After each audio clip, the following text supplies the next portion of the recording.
Hollywood, California, and the studios where the distinguished pictures that bear the name of Samuel Goldwyn are produced.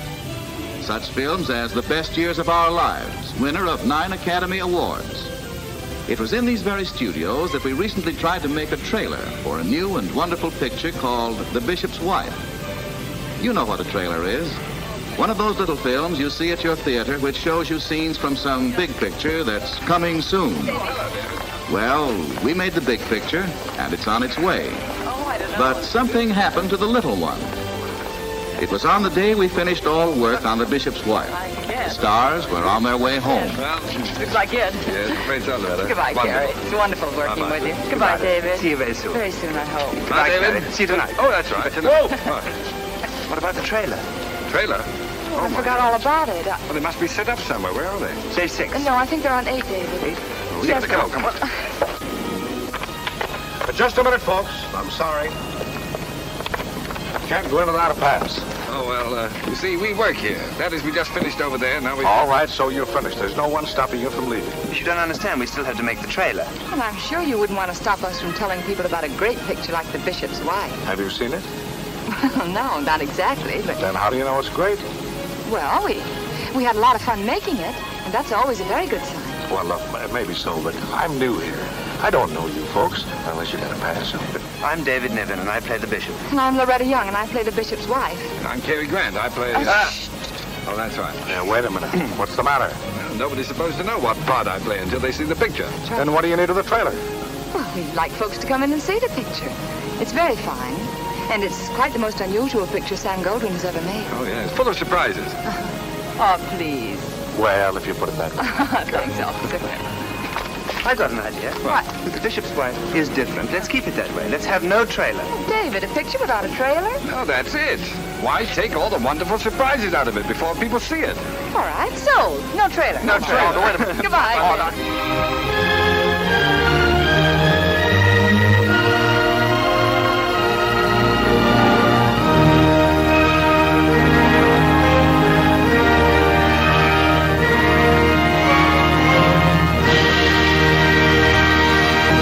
Hello, welcome to Movie Umpers. My name is Bob Sham. My name is Angela.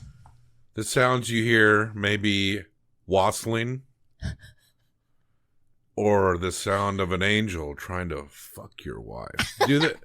Does he even have genitalia? I don't know. Listen, It's a good question. I guess he could make it happen. the woman in this He has movie, hands and a mouth. We know that. he does have hands and a mouth and beautiful eyes. It's The most wonderful time of the year. Christmas movies, Camp Comfort and Joy, all month long. I need to say repeatedly that one of our RSS feeds, the one on SoundCloud that has the old Documenteers episodes in the first of the year, will be taken down. We'll be down to one RSS feed. So if there's some Documenteers episodes that you want to download or go back and you're able to download them all, I just backed all mine up recently today. It's actually really easy to do. You just have to scroll for a really long time. And we're changing the name of the show. We know what the new name's going to be.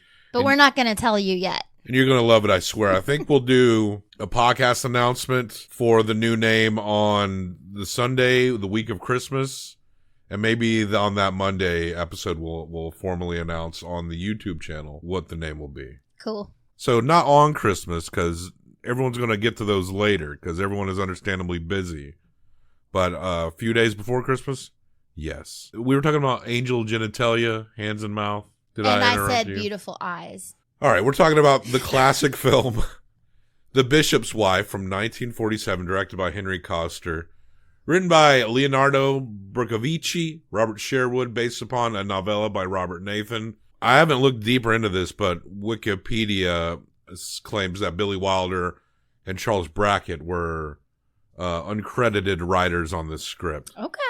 It stars Cary Grant, Loretta Young, and David Niven. Cinematography by the legendary Greg Toland, very prolific, classic cinematographer. One credit he has many credits, but one notable one is Citizen Kane. He also did this, and I thought the shots and the film work in this movie are actually really good. Beautiful. You could really sit down and talk about how weirdly strange this story is, and we will. But you can't deny how really well shot and well made it is. And I think that lends it to its classic reputation. Yes. But yes, Cary Grant comes down from heaven. We just see him start. He just starts on the street. We don't see heaven. This is no Clarence at the beginning of It's a Wonderful Life. Though we have, this came out a year after It's a Wonderful Life. And the little girl, Zuzu is the one who talks about the bells ringing, and when she's Debbie in this. She's Debbie in this. A character so small that maybe you didn't really need her. You needed it so he could tell her stories. But there's a group of kids that bully her because she's a bishop's child. No, she's a little girl and it's all boys. They don't want her to play. But the kid who played the young George Bailey is one of her bullies in this movie, so that's fun. That kid cannot get out of winter clothes to save his life. Cary Grant, his name is Dudley. He comes down and we just see him walking the streets, and he's doing things like saving a baby from getting hit by a bus because a mom wasn't paying attention, and he guides a blind man across the street. Oh, this is very kind of you. It's a privilege. And he's doing nice things. Oh my God, the small miracles he does seem suspiciously like serendipitous. That other people could just be like stopping their cars. Absolutely. He walks a blind man across the street, and it alleges that he is forcing the cars to stop. Or that they just cannot hit him. Yeah. Because it happens again later where it's like he's not even paying attention, but the cars just automatically don't hit him. And people are just kind of mesmerized by him, taken aback by his presence at all times. And I actually love the way Cary Grant plays this role, because he kind of plays it like, there's a certain level of autism, of high-functioning autism, that is actually very kind of charming. He's very sincere. He hears their hopes and dreams. He understands what they want. But whether they're rude to him or whatever, he seems to respond to people in the exact same way. He's been alive forever. This is when the tism has the little rhythm. I guess that's what angels are. How it reads here. Okay. Right? Sure. I just thought he's got the he's riz. Just really thousands of years old, and he's going to do what he's going to do. It doesn't really matter to him. Are we sure he's not just a gay wizard? I mean, he is also a gay wizard in real life. He's a magical gay man. Elsa Lanchester, who plays the Bride of Frankenstein, plays the maid in here. And she is also very drawn to him, very obsessed with him. We think the subtext here is that their gaydar is just going off when Cary Grant and Elsa are in the room with each other, and they're just bonding in that way. They just feel like a kinship. Yeah. So he meets our lady. The lady of the movie. Well, there's some politics going on. This is an Episcopalian church. We had to have that clarified, this bishop who is married to a woman. But he wants to build a cathedral, but this rich donor lady, widow, wants it built in a very specific way. She played the mother of Dr. Henry Higgins. From My Fair Lady. There you go. The way this movie is laid out, he knows who he's going to find. He's going to find that bishop. But when he's just walking around the streets of the town, he comes across the bishop's wife and immediately is drawn to her. Yeah. In a way that you don't know if he's now going to insert himself in her life because he is so drawn to her, or if he was looking for her. City of Angels, Wings of Desire, bit of vibe that is here. Exactly what's happening for him as the movie goes. But the angel is there. Dudley, Cary Grant, is there because the bishop prayed for guidance in this issue regarding getting this cathedral built and whose version of the cathedral is going to win out. The bishop was also praying for his wife to be happy. So the angel has to do both. He's got to help with the cathedral, and he's got to make this woman happy. They didn't really just doing his job. We had to research the denomination here. The movie just assumes that if you're not Catholic, you're probably an Anglican offshoot here. Episcopalian. I'm like, well, I grew up about 2 rungs down from that at Methodist. Same. Well, I was Baptist, so I think I was like one more. Well, yeah, you're down there. You don't dance at weddings, and half of us are bitchy. And y'all thought we were going to hell. No, I never thought that. I don't recall anyone like telling us growing up that all other denominations but us are going to hell. I had a Methodist Sunday school teacher when I went to church with my best friend when half I was of like them are 9, terrible people. Say that Baptists were going to go to hell in Sunday school. Maybe it was just a personal attack, you know. Anyway. Yeah, I was a real cunt when I was 9. He probably just hated me. You're going to hell, bitch, saying that to a 9-year-old. So we learned very quickly that the bishop is just so stressed out because he's trying to make this old widow happy. And all he does every day is try to raise money for this cathedral. And he abandoned his old church because he has this vision of he's supposed to raise up this huge cathedral that's going to be a beacon and everyone's going to come there. And this old church, St. Timothy's, that he used to be part of, is dying basically, and it's in town. And when they lived there, they got to see everybody and they knew people. And now they live farther out where all these like rich people are. They have a big old house and servants. And I said, the servants, well, the house. why don't we use that money? The house is likely provided by the church. I believe it kind of works out like there may be an organization, a greater organization that each church is under a regional ward under that might provide that employment. I know with regular Protestant preachers, like in Methodism, for example, there was a house with every church that the preacher could live in. Absolutely. But this man's cathedral has not been built yet. Yeah. And they don't live in town anymore. So I think when they lived in town and he was at St. Timothy's, they did probably live in the church house. So I get, I guess it's just devil's advocate. Totally. But maybe he could have asked the church to be like, can we get some cathedral money? Yeah, we can underpay an immigrant maid for you, but a whole other cathedral not gonna in the happen. middle of city property is quite a bit of money.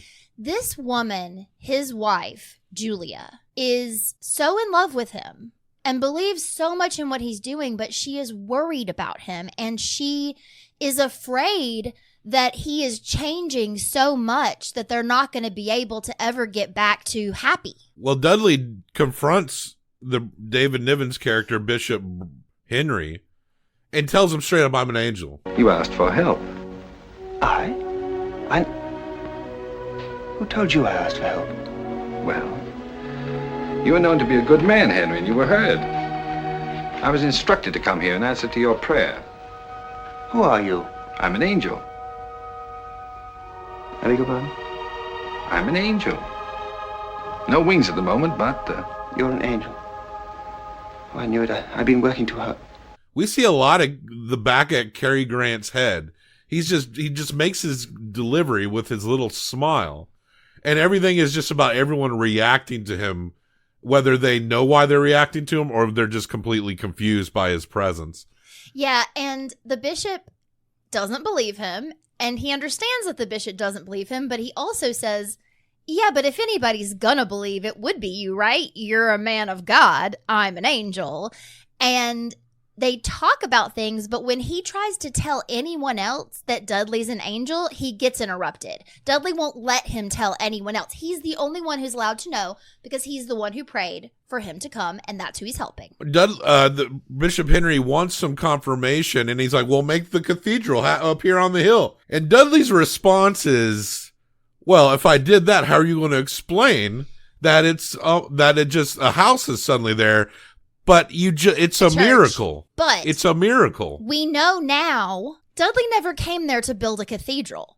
Dudley came there to help this man because what he was really praying for was not a cathedral. He was praying for guidance. Well, that's a bit of the reveal of what he's really there for, because in Dudley's mind, the whole way, it's about wrapping up this cathedral nonsense. Well, it's very quickly, he could make people give the money.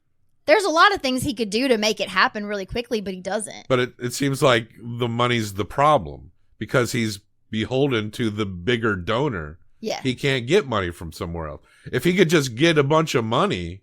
Well, they had all those donation cards and people just weren't paying up. And I thought for a moment that Dudley was going to take those cards and go to those people and charm them into giving the money they promised.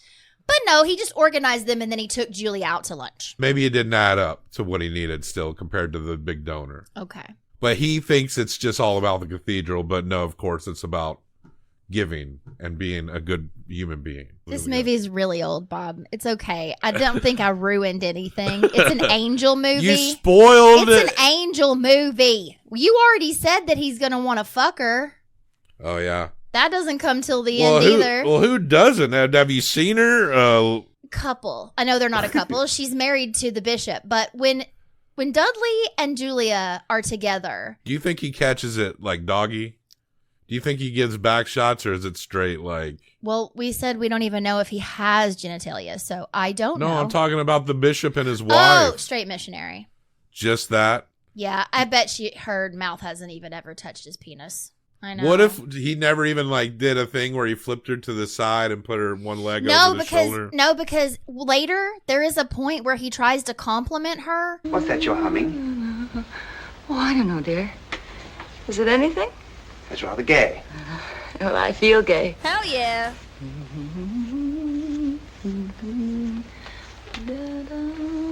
I like to watch you brushing your hair. Thank you, dear. Is that a compliment? Yes, you do it so capably.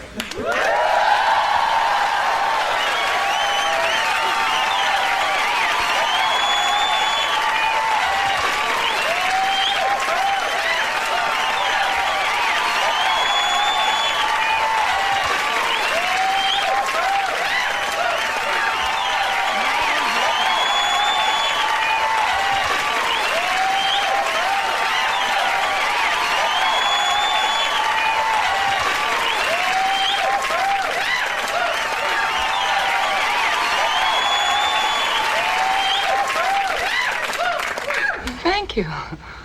And he tells her that she brushes her hair competently. And then he says, "You are a competent wife." It rizzed me up, made me wish I was his wife. I was like, just say the word pretty, dude. Anyway, when there's this part where, Dudley's taking Julia all kinds of places. He takes her to lunch at one point. He's charming her friends. He's charming everyone. Everyone's in love with him. Debbie loves him. There are moments throughout the movie, if we could describe some of these tricks he does, he seems to do a lot more telekinesis and stuff when no one's in the room. But a lot of it is just like, hey, that door that was locked, it's unlocked now. That's the thing he finally does in front of the bishop, for the bishop to know that he's magic. The most amazing thing he does is he makes the kindly professor, who is an atheist, he doesn't end up one. He's confused as to why he's not one by the end. We'll discuss why. But he makes his booze like always fill up in the wine, but the wine doesn't get you drunk. What is refilled? But it makes you happy. He does say that it makes you happy, but so you it's a don't drug. get drunk. Yeah, Straight it's up, he essentially just gave him, happy like, juice. That's one of those like THC infused beverages, I bet. They go to the old church, and only 2 of the boys are there for the choir. And he says, "Why don't you boys just start singing?" As the boys are singing, he's like guiding other children into the church until they have a full choir that sings a beautiful song. Alluding that he's brought them in, that the kids are not just happen to be coming in at that time. Exactly.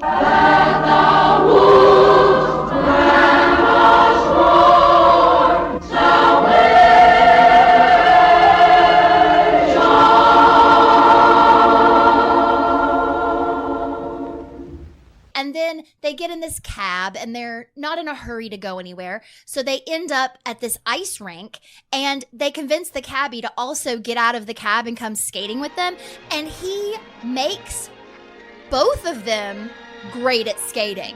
Look what I'm doing. You're a beautiful skater, Julia. In fact, you're beautiful. And this is done very well, because there's a point where he's skating really well, and then he's skating with Julia very well, and then all 3 of them are doing like a whole routine on the ice. You see them from the front quite a lot, but the way it's done with the shadows, it's so brilliant, because it's not them, but it's just enough that it looks really good. You can tell It's how so good. You can tell where the body doubles are coming in, but yeah, that's set up and executed in such a way that it's still a very impressive scene overall. There's also a moment earlier on where they're standing in front of this painting of the cathedral that the bishop had made, and that's what he looks at and dreams about his cathedral, where like the light color in the painting behind gets really bright when they're talking about the cathedral. It's really cool. There's just these little tiny moments where it looks like a little hyper. While Dudley is off ice skating romantically with the bishop's wife, the bishop goes to the big donor lady's house and essentially concedes. And the donor lady is like, I want this mural of St. George fighting a dragon. I want it, the face of St. George to resemble my husband. I want his name on it and not a little brass plaque. Who do you see as the dragon? Oh, any dragon. Now let's get the blueprints. Caves in because he just wants to get the thing done. Which means he is going against his own principles. But he can see, and he is convinced at this point that dude is an angel. He also is aware that the wife really gets along with this angel very well, and she actually seems happier around him, the angel, Yeah. Dudley, than she does him. There's one thing I know about this. Julia is absolutely blameless. Of course she is. You deliberately stopped me from joining you. Julia had a very good time. Well, I didn't. Well, if you'd sent me to represent you with Mrs. Hamilton, I would have gone. You didn't, so I represented you with your wife. Is that part of the normal duties of an...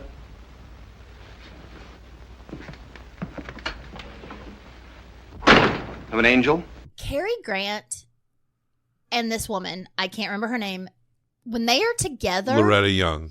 they are the definition of a handsome couple. Yeah. The definition of it.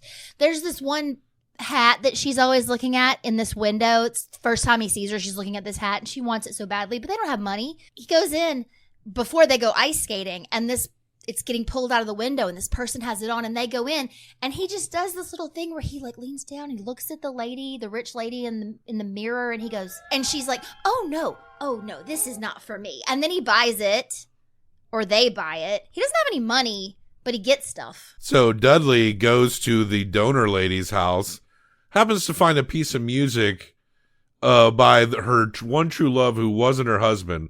So he walks over to the harp, and you can see the little effects that separate his hands from Cary It looks Grant's really face. good though. But it still looks great. And for the time, are you kidding? So he's playing this piece, and lady comes down, and she's like, of course, like, no one on this planet should know that arrangement. Mm-hmm. And then she explains how she loved this man, but it couldn't be, and ultimately she picked her husband for security. And though she respected her husband and what she did for him, she ultimately wasn't in love with him. And she's felt guilty forever. And since her husband died, she has made all kinds of monuments in his name. That's why she was wanted this big thing made at this church. She feels guilty. The man that she really loved, she could have been with. She chose not to because he was poor. And so she tells all this to Dudley. She's never told this to anyone. Her heart softens. Henry, I've changed my mind about the cathedral. I'm going to give my money to those who need it, to the poor and the homeless and the unappreciated people here in the city and all over the world. And I want you to direct the spending of the money. Oh, now, Henry, you see what Dudley has done. Yes, I see. Now you understand. Well, thank you, Mrs. Hamilton. So she's essentially going to create a trust and put him in charge of it to give this money to who needs it. So the bishop gets 0 cathedral now. But so Dudley's just coming back with his high functioning, very hyper charismatic autism. He basically, without saying I love you, says that his time there is almost up. There are few people who know the secret of making a heaven here on earth. You are one of those rare people. But he tells the bishop's wife, I think you ought to go. No, please, Julia. Don't send me away. What are you saying, Dudley? I'm tired of being a wanderer. I'm tired of an existence where one is neither hot nor cold, hungry nor full. we're supposed to go off so we don't get attached to people, but nothing in this world will make me happier than staying here and being here with you. And in that moment, she realizes that he feels that way about her, and she's like, I don't want to see She you says, ever again. I'm sorry, the Hays Code says that I cannot leave my bishop husband for you. And then he goes into the bishop to say goodbye to the bishop and says to him, Don't you realize, Henry, that as an angel I could quite possibly destroy you with a bolt of lightning? I don't care. Julia means more to me than my life. I'm not going to lose her. Then I have news for you. I'm going. I'll accept that as a fact when I see it happen. Oh, no, you won't. Because when I'm gone, you will never know that an angel visited your house. basically saying, I could have stolen your woman, but I didn't. So you better fucking appreciate it. You're welcome for being a nice guy. I got her rizzed up for you. Get your ass in there. I got her heated up. I got her slopped up. You can go in now. I fluffed her for you, Bishop. pop right on in there. And I do think this story is pretty cute overall. Yeah. But all the charisma is between Cary Grant and Loretta Young. David Niven, I like his character, even when they kind of come together and seem real sweet to each other. At the very end. Henry, what is it? I don't know. I just have the most inexplicable feeling of happiness. Oh, You know something? what? Downstairs in the kitchen, there's a big bowl of cider. Yes, that's for tomorrow afternoon. Oh, let's drink it now. Let's drink to us, to our happiness, and to what lies ahead. And then let's smash the glasses in the fireplace. Yeah, it's sweet, though. It is sweet enough. To see Cary Grant and her together, it's just dripping charisma. The whole thing is that once he leaves, no one will remember that he was ever there.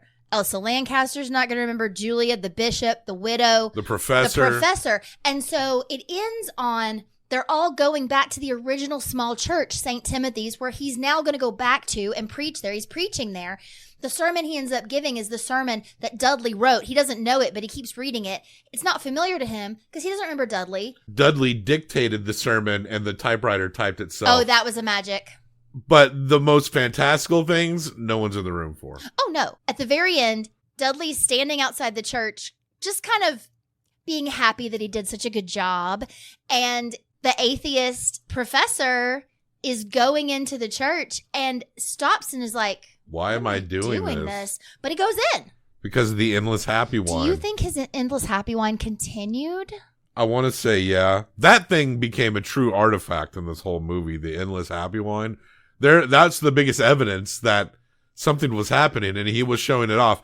Before Dudley leaves their lives, which forces everyone to forget, all these characters do know he's an angel, you know? Yes. So by that point, but then they have the familiarity of him, but they don't have the direct memory of him. They feel his influence despite not knowing where it came from. Are you then just really confused about the last 3 weeks of your life or week of your life? Everyone I don't know how probably long he was thinks there. they're having like pre-dementia dealing with this shit. It was probably like 3 or 4 days, honestly. People probably had to check themselves into some places after this. The widow was like, "What check did I just write? Why did I just write that check? Why did I Where give my away money? all this money? Where's my mural? I don't know." Where's my husband's face fighting a dragon? A fun movie, all in all. Cary Grant is great in it. Yes. The Bishop's Wife from 1947, 1 through 5 each, combined for best out of 10. For me, this one is pretty much considered a classic. I think I can go a solid 4 on The Bishop's Wife. Me too. Scope it out, folks. I think this score feels very right. The Bishop's Wife from 1947 is an 8 out of 10. It shares this ranking with movies like The Old Dark House, The 32 Mummy, James Cameron's Terminator, Starship Troopers, the first RoboCop, Prince of Darkness. It's at least as good as these movies. Prince of Darkness and The Bishop's Wife in the same list. I love it. That's a hell of a double feature. You want to sit down for that one. So I'm forgetting off the top of my head what's coming on Wednesday. It's a cult movie, a true cult movie. Santa Claus versus the Devil. I think it's from Mexico. And if it is, that would make it our first Mexican film that we're going to discuss. And our second one will be, we do have one down the pike in a little over a couple of months, another Mexican movie. But I think it's from Mexico. It could be from Spain or something. I did pick it, but I don't know. We don't really know anything about it, so that was the intriguing part. It's very new to us. So Santa Claus versus the Devil this Wednesday. Then I forget what's on Friday, and then it's Christmas week after that. So you better believe I overbooked it, and there's a lot of shit. But yes, The Bishop's Wife is an 8. Check the show notes for links to other places to find us. Like and subscribe. Leave a comment. Let us know what you think of The Bishop's Wife. Let us know anything we forgot to mention. There was a lot of very low bar miracles performed here. And leave a comment, like, subscribe, all that. I think I already said all that. We need to go to bed. Happy holidays.